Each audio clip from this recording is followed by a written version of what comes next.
let's get started. Hi.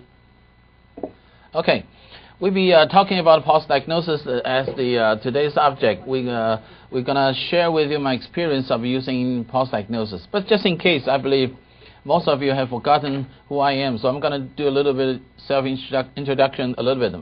This is Jimmy Chang, and I practiced my Chinese medicine over 15 years in Taiwan, and moved down to California 12 years ago. And I started my practice right there. I had a radio program in Taiwan for 10 years, and I'm still broadcasting my voice through the air in the Southern California too. But those radio programs are not commercials. We just talk about some health maintenance, common sense or something. The reason I had such a confidence to build up a new career in a foreign country when I was 50 years old is that I have two major support for my careers. That gave me quite a confidence to make a good career. First is my pulse diagnosis. Secondly is the radio program, but it's in Chinese anyhow. But a radio program can really give the good confidence to your audience, to your supporters. They have such interest in you, and then they will come to your office and give you good business. I don't do commercials. I just tell them what to do, what to eat, what not to eat. You know, in Taiwan, we're not allowed to give our phone numbers, so that makes all the system more mysterious and more interesting. Well, anyway, I had my radio program now still doing this talking, but majorly I use my pulse diagnosis to get confidence from my clients, my patients, my supporters, something. So that's what I'm going to tell you about now, how to use a pulse diagnosis to make a proper approach to a patient's problem, how to gain the confidence, how to make a proper decision to give prescriptions to the treatment. And my system is a little bit different from your textbook. For whatever you learn from your textbook is a little bit different. That's what we're going to talk about now. And because, oh yeah, relax and learn. Okay, if you have any question during the class, you can type in, and my beautiful assistant will tell me, and we'll try to explain to you as much as I can. Okay, first, let's get down to the pulse with the hand method. But before that, let me explain you this. Now, some people might say this is a modern age. We have all the means of diagnosis. Like we have everything, like a CAT scan, PET scan. We get all the nuclear scan, whatever. You can see the most delicate part of the human body. Why do we need pulse diagnosis? It's so not real, right? But actually, it's not. We have seen patients every day that they come to my office and said, "Hey doctor, I have all the tests turned out to be perfect. Everything is okay. My family doctor told me I'm perfect healthy." But then I always say, "What you doing here?" They just responded that I have a problem. I don't feel good. I don't feel good about this and that. So there's still something in a human body the machine cannot see, like their ability, their function, or sometimes the emotional condition is definitely invisible. So that's why we need pulse diagnosis to make a whole body judgment. We don't do partially. We do not deal with, for example, people, maybe this guy is coughing for a few weeks, had a lot of phlegm, something. We do not only focus on the lung, the respiratory system. We also think about the stomach. We also think about the kidney. Kidney means the hormone stuff. Maybe this lady or this guy is taking something strange. We focus on the small and large intestine too, even for his coughing, and for his this phlegm too.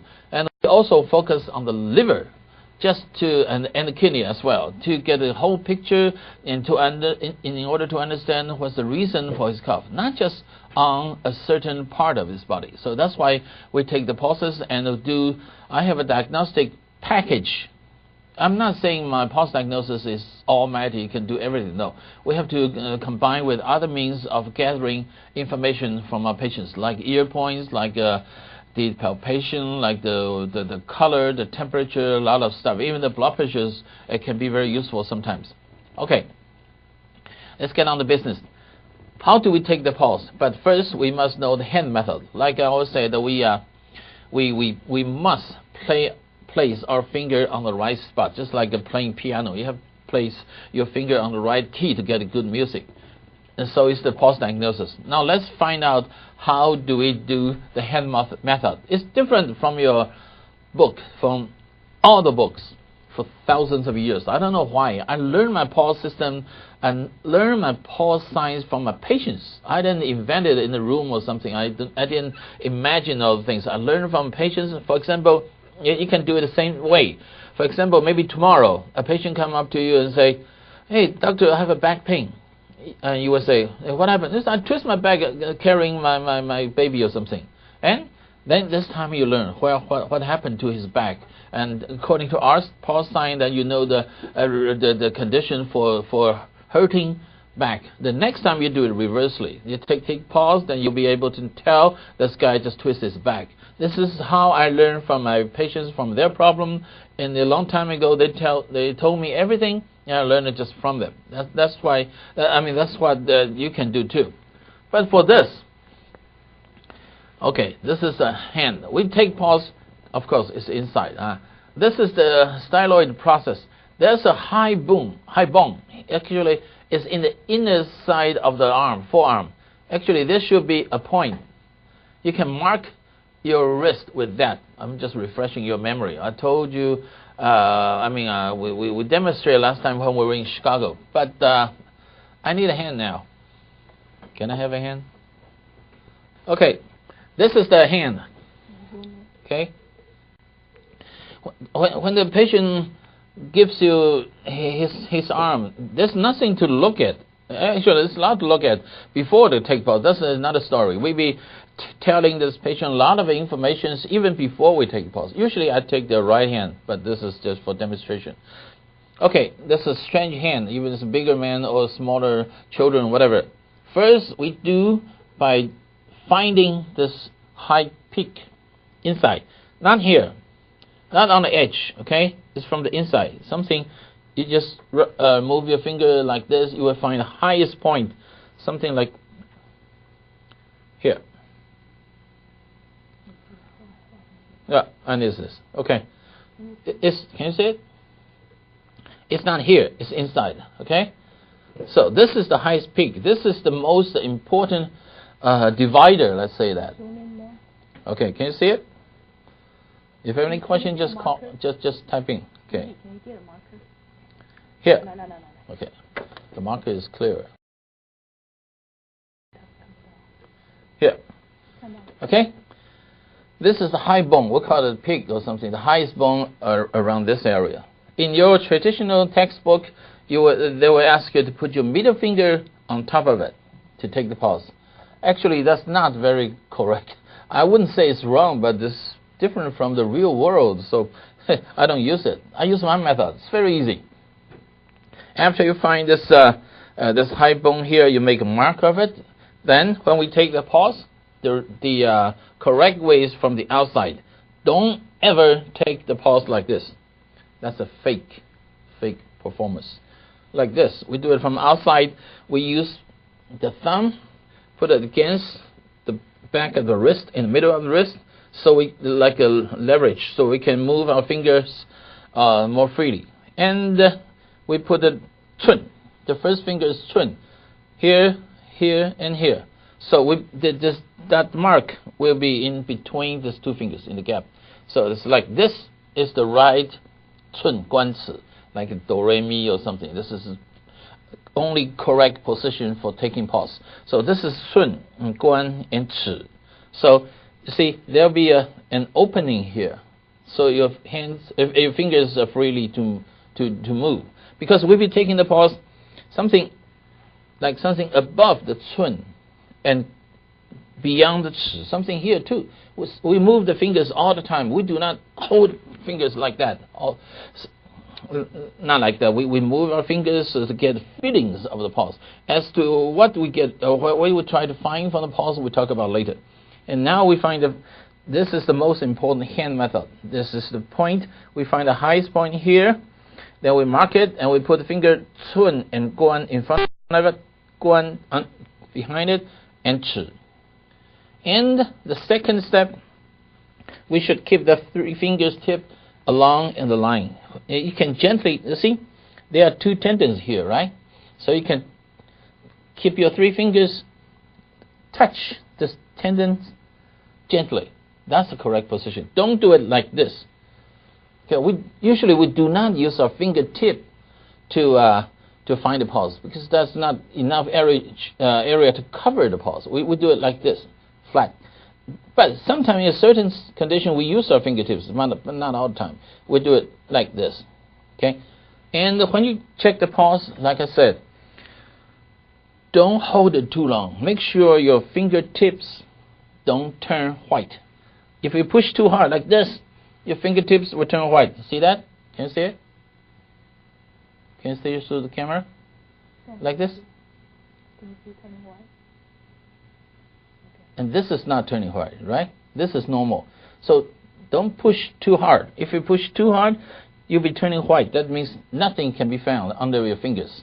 So you have to gently move around this area, but make sure this is the 寸关尺, so you can get the proper diagnosis through the organs. If anything that happens down there, you'll be able to find with this. So you have to be very lightly, gently to find the pulse. Okay? So, Dr. Chang, if the patient is significantly shorter than you or much taller than you, which means their fingers are not going to be the same size as yours. Yeah. So in that case, how do you do the 寸关尺? Yeah, same thing. Make sure this is the dividers are always there. If there's I know your lady doctors, your fingers are so small, so tiny. So if you have a big guy, you do not do that like this. This is ugly. Okay, we do it from here, like a 45-degree angle, cut in, and we widen our range of cover like this. Oh, so you can feel the entire radial artery. Yeah, actually, you don't have to feel the 寸关尺 at the same time. You can check 1 and 关 and 尺 individually to get feeling. As to what feeling, we'll be talking about later.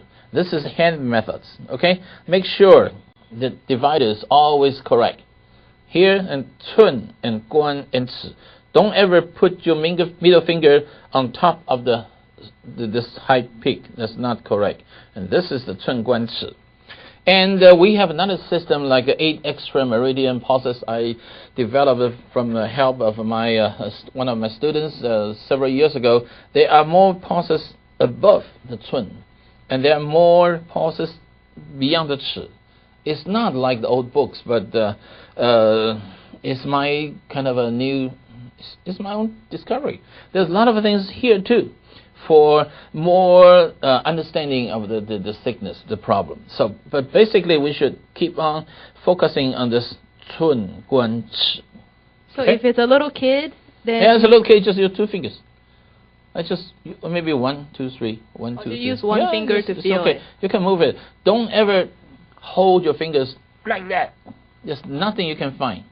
Okay? Can you see it through the camera? So the most important thing is not to hold Make it too sure, tight. yeah, don't and hold it there. You have to let go. Let go. And go back. And why let go? Because, can you see it?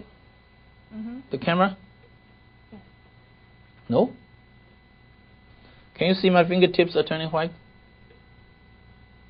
Can you zoom in a little bit? 你的 camera 看得到，他们的看不到。Go in more. Well, anyway, if the fingertips are turning white, that means you're pushing too maybe hard. The lightning. How about now?